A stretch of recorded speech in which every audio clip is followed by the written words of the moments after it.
As a personal injury lawyer, I get questions all the time about California's law as to comparative negligence, also sometimes called comparative fault.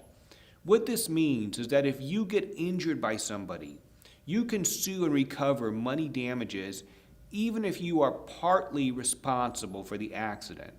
A classic example is where you roll through a stop sign and then get T-boned by a car that comes speeding through the intersection. At trial, the jury finds that you are 20% at fault for failing to come to a complete stop.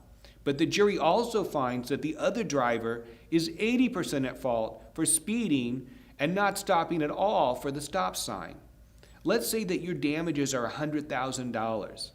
Because you are 20% at fault, your damage award will be reduced by 20%. You will collect only $80,000 rather than the full $100,000. It's important not to confuse the doctrine of comparative negligence with that of contributory negligence.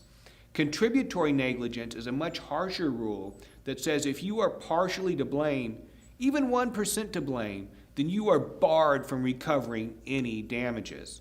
California used to follow the law of contributory negligence, but in 1975, the California Supreme Court ruled that it was unfair and replaced it with comparative negligence, the rule that we still follow here today. This is important because in many accident cases, neither party is 100% right or wrong.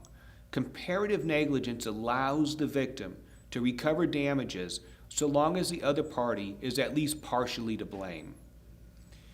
If you are an injury victim and you're looking to recover damages, even if you are partly to blame for causing the accident, call us here at Schaus Law Group. We've helped many accident victims in just that situation.